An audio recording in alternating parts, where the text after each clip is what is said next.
எல்லா மனுஷரும் ரட்சிக்கப்படவும் சத்தியத்தை அறிகிற அறிவை அடையவும் அவர் சித்தம் உள்ளவராய் இருக்கிறார். நன்மை என்று சொன்ன பைபிள், பிரியம் என்று சொன்ன பைபிள் இப்ப இன்னொரு வார்த்தை நமக்கு முன் வைக்கிறது. இது தேவனுக்கு சித்தம். இது தேவனுக்கு, ஆமா, முதலாவது அது நமக்கு நன்மை, ஜெபிப்பது நமக்கு நன்மை.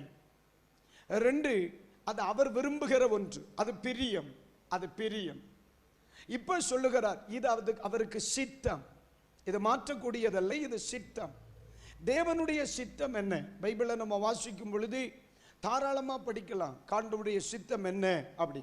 ஆனா இந்த இடத்துல அவன் எல்லா மனுஷரும் ரட்சிப்பு அடைவதும் சத்தியத்தை அறிகிற அறிவை அடைவதும். ஒன்று, இந்த வசனத்தை கேட்கிறவர்களாய் இருக்கலாம், இன்றைக்கு இந்த வார்த்தைகளை கவனிக்கிற எல்லா பிள்ளைகளுமாய் இருக்கலாம், தேசத்திலே மனிதனாய் பிறக்கிற எல்லா மனுஷனின் மேல் உள்ள தேவனுடைய திட்டம் அல்லது சித்தம் என்ன?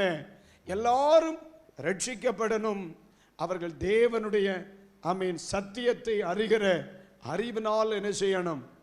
நிரப்பப்படும். இன்னைக்கு நம்ம சபைகளில் பார்க்கிற ஒரு காரியம் என்னவென்றால், இதுல இரண்டு காரியங்களில் ஒரு காரியம் தெளிவா இருக்கிறத நம்ம பார்க்க முடியும். எல்லாரும் என்ன செய்யணும்?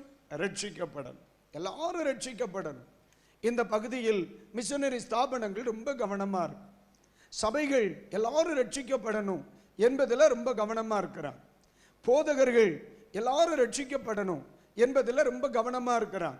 ஆனா ரெண்டாவது காரியம் என்ன? சத்தியத்தை அறிகிற அறிவு. இந்த விஷயத்துல சபைகள் எல்லாம் இப்ப வர வர வர பின்தங்கி போய் காணப்படுது. நான் சொல்றது உங்களுக்கு புரியுதா இல்லையா? உங்க சபைகளில் எப்படின்னு எனக்கு தெரியல.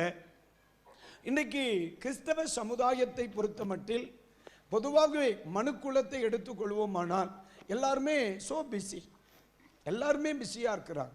நீங்க எப்படி இருக்கிறீங்கன்னு எனக்கு தெரியல. எல்லாருமே ரொம்ப பிஸி. சில நேரங்களில் பாஸ்டர் சொல்லுவார்களே, என்ன நீ சர்ச்சுக்கு வர காணும் அப்படின்னு கேட்டா, பாஸ்டர் ஒரு நிமிஷம் கூட எனக்கு இல்லை பாஸ்டர், ஐம் சோ பிஸி அப்படின்பா. இன்னைக்கு அவ்வளோ வேகம். முன்னாடி எல்லாம் தோத்திர செவ்வாய்க்கிழமை ஒரு ஜெபம் இருக்கும், வியாழக்கிழமை பைபிள் ஸ்டடி இருக்கும், வெள்ளிக்கிழமை சனிக்கிழமை உபவாச கூட்டம் இருக்கும், இதுக்கு மேலே ராத்திரி காத்திருப்பு கூட்டம் இருக்கும், ஞாயிற்றுக்கிழமை பரிசுத்த ஆராதனை. பரிசுத்த ஆராதனை எல்லாம் காலையில் ஒரு 9 மணிக்கு ஆரம்பிச்சாங்கன்னா இயேசுநாதரே வந்து முடிச்சாதான் உண்டு. விடுறா பிள்ளைகள் போட்டோம் அப்படின்னு சொல்லி முடிக்கணும். இன்னைக்கு அப்படி இல்லை. நீர் முடிச்சான்னா முடிக்காம என்ன தோத்தர் வந்து உட்கார்ந்த உடனே யோசிச்சிருவா, எப்போ முடிப்பார் இவ அப்படின்னு கேட்டுட்டு தான் அப்புறம் தோத்தர கூட்டமே ஆரம்பிக்கும். நீங்க ஒண்ணு வேணாம், ஒரு இன்னும் 25-30 வருஷங்களுக்கு முன்னாடி கன்வென்ஷன்ல நோட்டீஸ் அடிச்சதுக்கும் இப்ப நோட்டீஸ் அடிக்கிறதுக்கும் உள்ள வித்தியாசத்தை நீங்க பார்க்க. அப்போ நோட்டீஸ் அடிக்கிறப்ப 6 மணி முதல் அப்படின்னு தான் இருக்கும். இப்ப அப்படி இல்லை, 6 முதல் 9 வரைன்னு இருக்கும். நீங்க எல்லாம் இங்க தானே இருக்கிறியா? முன்னாடி தொடக்கிற நேரம் மட்டும்தான் இருக்கும், முடிக்கிற நேரம் கிடையாது. ஆனால் இப்போ அப்படி இல்லை. முடிக்கிற நேரத்தை பார்த்துட்டு தான் நம்ம தொடங்குற நேரத்தை என்ன செய்வோம் பார்ப்போம். எப்போ போகிறோங்கிறது பிரச்சனை இல்லை, எப்போ கிளம்புறோங்கிறது தான் பிரச்சனை.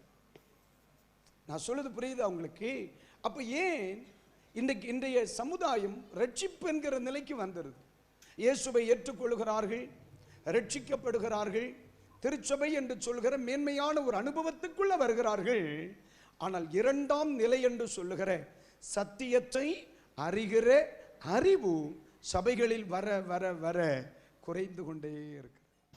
அல்லேலூயா.